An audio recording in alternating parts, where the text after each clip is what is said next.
Olá, meus amigos, um bom dia para todos, uma excelente semana para vocês, tá? Sejam todos bem-vindos ao canal. Para quem não me conhece, eu sou o Josemi, aqui do canal Josemi de Deus, tá bom? Vamos lá, olha, esse vídeo aqui vai ser um vídeo diferente. Eu vou tornar público para vocês aqui no meu canal. A Rosa Cunha, ela fez uma publicação, gente, caramba, olha, emocionante. Ela contou um pouquinho da história que ela passou e eu vou narrar para vocês aqui, que é uma carta aberta. Ela falando para a gente, né? Ela expôs muitas coisas que ela passou, empresas, ela foi empresária no Brasil, hoje ela não está mais no Brasil. E eu vim aqui para expor para vocês essa carta aberta, né? Essa declaração da Rosa Cunha, que me chamou muito a atenção. A publicação dela está no X, né, dela, Rosa Cunha, e abriu, de certa forma, uma polêmica, porque tem gente que não acredita. Outros dizem que ela é apenas uma bolsonarista querendo botar a culpa no Lula. Enfim, acompanha comigo a leitura. E enquanto eu for falando, eu vou deixando algumas imagens, né, para se contrapor com a minha fala. Para não ficar cansativo, tá? Ficar aparecendo a minha imagem aqui, eu vou deixar passando aí algumas imagens, tá bom, gente? Ilustrativa. É bom a gente explicar isso. Vamos lá. Perseguidos por não se corromperem. A história minha e do meu esposo Silvio, que perdemos tudo no Brasil por escolher a integridade. Isso aqui se entrelaça com a história de muitas pessoas, muitas. Aqui no Brasil, você ser honesto é você ser vítima de um sistema podre. Durante anos, fomos empreendedores e acreditávamos que a honestidade ainda era possível no Brasil. Fundamos uma empresa sólida, mantida com esforço, ética e respeito às leis. Pagávamos impostos, cumpríamos as obrigações, tratávamos os funcionários com dignidade e recusávamos os convites cada vez mais frequentes para entrar em esquemas de favorecimento e corrupção. Foi aí que começou o inferno. Uma das bombas veio disfarçada de cobrança indevida. Uma multa de ICMS, imposto do qual a empresa era legalmente isenta. O valor inicial de aproximadamente R$700 mil logo se transformou em mais de 10 milhões de reais, com reforços administrativos e acréscimos que desafiam qualquer lógica contábil. Nós tentamos nos defender. Enfrentamos 3 reversivas em processo que nos era favorável e com recursos consistentes. Mas o resultado foi devastador. Perdemos todas as causas e ainda fomos obrigados a pagar as custas judiciais. O recado era claro, abre aspas, quem ousa resistir, paga caro, fecha aspas. A empresa foi levada à falência. Mesmo assim, todos os funcionários foram pagos corretamente, o que não impediu que se tornassem alvo de ações trabalhistas em um sistema que parece punir quem age com retidão.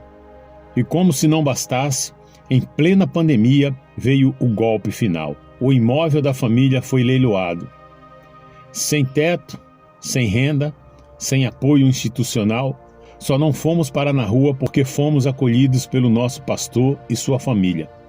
A solidariedade que faltou no Estado veio da fé e da amizade. Mas o cerco não se fechou aí. Oficiais de justiça batiam na nossa porta diariamente. Advogados que haviam sido contratados para nos defender mudaram de lado, agindo em favor dos algozes e ainda exigindo pagamento por seus serviços. A nossa vida financeira foi completamente desmantelada. Perdemos a empresa, os bens, o lar, o trabalho, mas não perdemos a fé e a vida. A perseguição, que começou como retaliação empresarial, se agravou com os viés ideológicos e políticos. Nós passamos a ser perseguidos também por nossas posições conservadoras, nosso alinhamento à direita e nossa fé. Ameaças de mortes começaram a surgir. A solução? Sobreviver. Fomos obrigados a deixar o Brasil. Hoje vivemos em condição de asilado político em país estrangeiro, sem luxo, sem estabilidade, mas com consciência intacta. Pagamos um preço altíssimo por não aceitar participar da corrupção do setor onde atuávamos. E por não escondermos nossas convicções políticas, não nos dobramos e por isso fomos esmagados. Mas estamos vivos e ainda temos nossa fé e a esperança de que um dia a justiça encontrará seu caminho. A nossa história não é isolada, é mais uma entre tantas que se multiplicam em silêncio, à sombra de um sistema que insiste em punir os honestos e premiar os criminosos. Ainda na sexta-feira, quinta ou sexta-feira da semana passada, saiu uma matéria que o ministro Alexandre de Moraes reduziu a pena e, se eu não me engano, mandou para casa uma pessoa que foi presa, né, considerada como traficante, porque estava apenas, ele entendeu que foi preso apenas com 13 gramas, 12 gramas, e isso não é o suficiente, segundo o entendimento deles, que já foi até divulgado elasticamente por todos os meios de comunicação, né, que os ministros do STF entenderam que não é mais crime, assim, aquele crime grave, uma pessoa está até com, parece que é 40 gramas, né? Como essa pessoa estava com 13 gramas, ele tinha recebido anteriormente uma pena maior, de 5, 6 anos, mas o ministro entendeu e aí reduziu a pena dele para 1 ano e pouco, 2 anos, e como ele já tinha cumprido algum tempo de pena, mandou ele para casa. Enfim, mas a publicação da Rosa, né, que é a moça que fez essa publicação, como eu falei para vocês, e aí eu já faço uma propaganda gratuita, vai lá no X, né, da Rosa Cunha, passa a ser seguidor dela, né, para a gente dar essa força também para ela. Muitas pessoas duvidando, teve gente dizendo, que historinha esdrúxula, né, historinha para boi dormir, isso é mais uma bolsominion aí reclamando da vida. Observe que ela foi muito, muito clara. A história da decadência dela começou ainda antes da pandemia. E durante a pandemia, a coisa se agravou. O detalhe que eu já falei para vocês em outro vídeo é que essa coisa da corrupção, ela é muito medonha. A gente acha que porque tem um presidente honesto, o sistema todo estadual, municipal é honesto. Não, gente. Isso é como se fosse quando a gente fala que é um câncer. Por ter um presidente que adota e já foi condenado por corrupção, a coisa piora mais ainda. Mas mesmo na época do Bolsonaro, a corrupção comia solto. Eu já tive empresa por 10 anos e eu sei o que é isso. É lastimável. A corrupção está em toda a repartição pública, seja municipal, estadual ou federal. E ela foi muito clara aqui, ela não escondeu nada. Piorou quando chegou a pandemia. Então você vai fechar os olhos e vai entender. A pandemia foi em 2020, né? Foi em março, abril de 2020. Ali piorou. Mas antes, o Bolsonaro assumiu em 2018, já há 2 anos, já era o Bolsonaro o presidente. O Bolsonaro era um cara que nunca, isso aí eu posso falar com firmeza, nunca adotou a corrupção. Mas acontece que o sistema, ele está aqui no poder há muitos anos. Está tudo entrelaçado. É poder judiciário, é o legislativo. É coisa muito, muito grande, gente. Então, os pequenos, essas empresas pequenas e principalmente as pessoas honestas que não fazem parte de... Uma vez, só para concluir aqui, eu conversando com um pastor que é empresário em Cabo Frio, ele falou que foi pedir um dinheiro emprestado. Estou falando para você, gente, o que eu ouvi. Se é verdade, se não foi, não me interessa. E eu acredito, tá? Eu acredito. Ele precisava na época de 20 mil reais para tirar a empresa dele de uma situação crítica. Pagar alguns impostos atrasados e tal.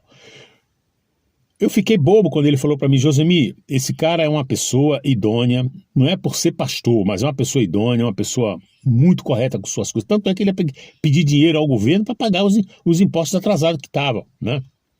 Isso por que atrasa imposto? Por quê? As vendas caem, a pessoa não consegue cumprir, é muito imposto que esse país tem. E ele não é um caso isolado, assim como foi o da Rosa Cunha. Ele foi pedir dinheiro emprestado, se eu não estou enganado, no BNDES. Né? Aquele que empresta dinheiro para... Ele disse, olha, 20 mil? Nós não emprestamos 20 mil. Ele falou, Josemi, o cara falou que liberava para mim 100 mil reais. Porque parece, se eu não estou enganado, ele falou que uma parte, parece que 10 mil, tinha que ficar na mão dos caras. e 20 mil reais não dava para dar nada, dá o quê? R$ 1.000? Ele falou que não saía 20 mil reais, não emprestava. Eu não sei se isso é uma regra, não pode realmente emprestar um valor pequeno, né? Que hoje não seria, hoje é pequeno, mas na época, há mais de 10, 15 anos atrás, não era tão pequeno assim. 100 mil eu achava um valor enorme. Eu falei, cara, 100 mil. Ele falou, para que eu vou, como é que eu vou pegar 100 mil? Eu não vou poder pagar, eu vou acabar gastando esse dinheiro e não vou pagar. Eu falei com ele, não, eu só preciso de 20 mil. Eles não me emprestaram, mas eles disseram que se fosse de 100 mil para cima, eles emprestariam, porque uma parte tinha que deixar lá com eles. Eu preciso falar mais alguma coisa? Você duvida disso que eu estou falando para você? Repito, eu ouvi de um empresário lá em Cabo Frio. Bom, quero saber a opinião de vocês sobre esse conto, sobre esse relato, que, repito, está na página do X da Rosa Cunha. Lastimável. Vou ficar por aqui, um abraço. Deixe nos comentários o que você acha. Que Deus abençoe a todos. Até a próxima.